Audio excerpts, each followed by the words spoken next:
The acoustics in my bathroom are amazing. 2024's The Watchers. This movie was so uninspiring, I almost didn't make this review. The Watchers. A 28-year-old artist gets stranded in an expansive, untouched forest in Western Ireland.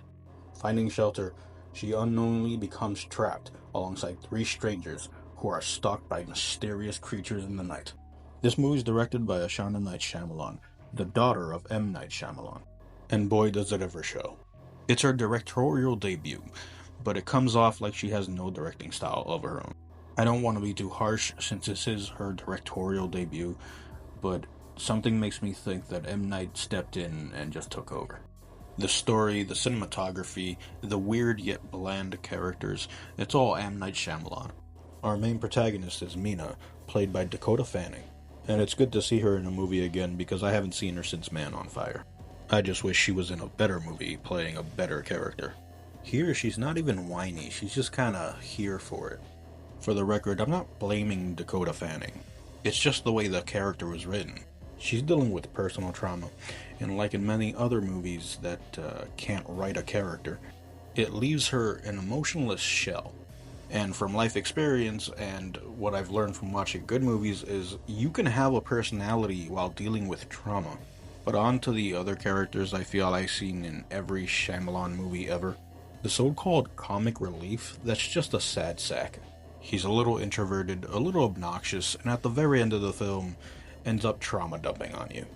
I mean, he's not the worst character in this movie by far, or even the worst character in the last few movies I've seen. He's kinda just there for one purpose and one purpose only, and at least he served it. But of course he has a crush on someone that's completely unavailable. The sensitive, kind, caring, smart, creative, artsy, and overly positive character that probably shouldn't be. That finally realizes, oh, this is serious. And if I think about it for longer than a second, I realize this character's purpose is to keep everyone else upbeat. Keep them positive throughout this entire ordeal. And that would make sense if that's what happened.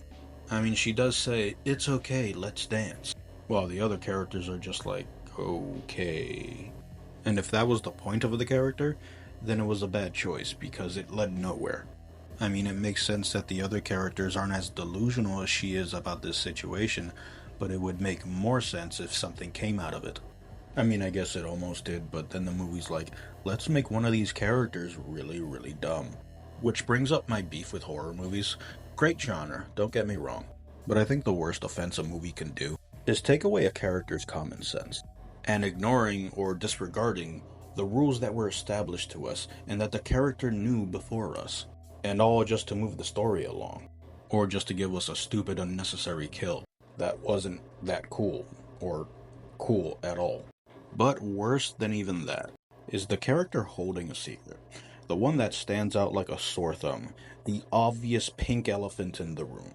Don't worry, I won't tell you what the secret is, but I just need to talk about this. She's the twist character. Her name's Madeline, and she's been here the longest. She's older, she's wiser, she's cryptic. She dresses like an aging rock star, and it's obviously obvious that she's the reason they're all there. And that's been a problem with M. Night Shyamalan movies, is sometimes the secret is right in front of your face, and is damn near spelled out to you.